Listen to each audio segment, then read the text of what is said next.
अस्सलाम वालेकुम, मेरा नाम अली असगर है। इस लेक्चर में हम परसेंटेज की टेक्निक सीखेंगे। इस टेक्निक में हम ये सीखेंगे कि अगर एक नंबर है और दूसरा नंबर उस नंबर का पार्ट है तो वो पार्ट उसकी कितनी परसेंटेज है ये सीखते हैं। तो आए सीखते हैं परसेंटेज की पार्ट टेक्निक 1। इस टेक्निक में क्या है कि अगर दो नंबर आपको गिवन है तो हम फ्रैक्शन वाला रूल यूज़ करेंगे, यानी न्यूमरेटर अपॉन डिनोमिनेटर, यानी जो टोटल होता है वो डिवाइड में होता है और पार्ट जो होता है part divide by total, total into 100, ये कॉन्सेप्ट यूज़ करेंगे। तो 20/80 ये पार्ट है, 20 is what percent of 80, divide करेंगे 80 से और मल्टीप्लाई करेंगे। तो हमें दोनों पे टेबल लगाएंगे 1 और 4 टाइम्स। तो 1/4, 1/4 1 को 100 से मल्टीप्लाई करेंगे और 4 से डिवाइड करेंगे तो आंसर हमें मिलेगा 25%, यानी 1 × 100, 100, 100 divide by 4, 25। Example number 2, 25 is what percent of 500, 25 divide by 500 into 100, तो हमें आंसर मिलेगा।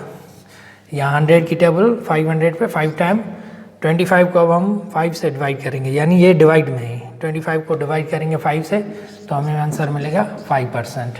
ये हो गया answer. Example number 3, 9% of 9 is what percent of 27, 9 27 की क्या परसेंट है?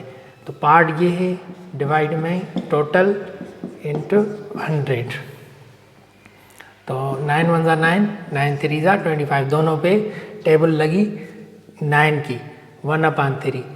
अगर 1/3 हो तो इसका शॉर्टकट मेथड ये है, अगर आपको 1/3 मिले तो इसका शॉर्टकट मेथड है 33 1/3%, ये इसके इक्विवेलेंट होता है।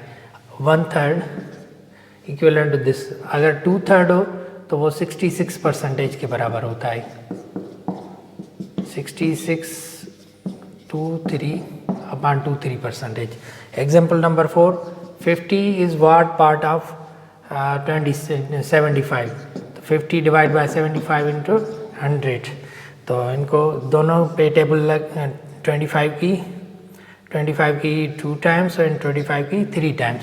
तो ये सिमिलरली हमें 2/3 है, 2/3 फ्रैक्शन को हम अगर कन्वर्ट करेंगे तो हमें मिलेगा 66 2/3%। इस टाइप के प्रॉब्लम्स में हम मार्क्स की परसेंटेज भी फाइंड कर सकते हैं। अगर मार्क्स की परसेंटेज फाइंड करनी हो तो ये फार्मूला यूज़ करते हैं, यानी obtain marks divide by total marks into 100। अगर ऑब्टेन मार्क्स हैं, सपोज करें कि 660 और टोटल मार्क्स हैं 1100, तो ये 100 की टेबल इन दोनों पे लगी, 1100 पे 11 टाइम्स और 100 पे 1 टाइम। 660 को 11 से डिवाइड करेंगे तो आंसर आएगा 60, यानी परसेंटेज हो गई 60। ऑब्टेन मार्क की हम ऐसे परसेंटेज फाइंड कर सकते हैं और इसी सेम फार्मूला से।